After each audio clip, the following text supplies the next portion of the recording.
Hello，大家好。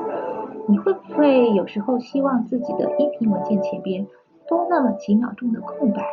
这样不管是唱歌也好，跳舞也好，都有充分的时间做准备。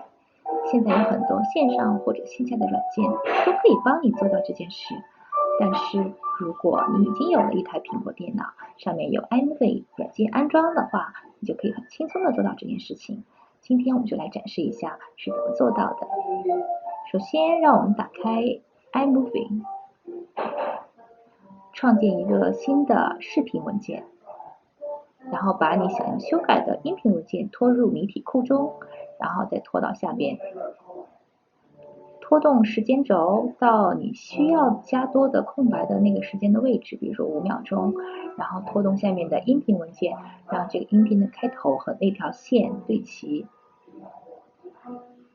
然后现在呢，我们就选择文件、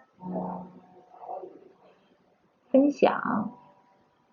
选择文档，然后选择音频文件 Audio， 然后再选择你喜欢的格式，比如 MP3， 修改这个文件的题目、标题，然后选择保存。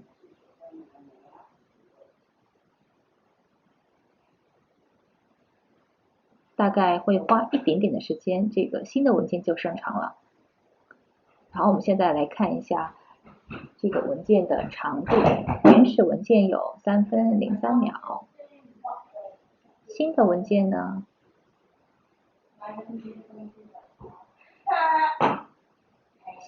我们来看一下，3分08秒，这多出的5秒呢，就是你刚开始加的那个空白的那段时间。然后这样就完成了，你就有了一个新的 MP3 的文档，然后前面多了5秒钟的空白，你就可以轻轻松松的跳舞了。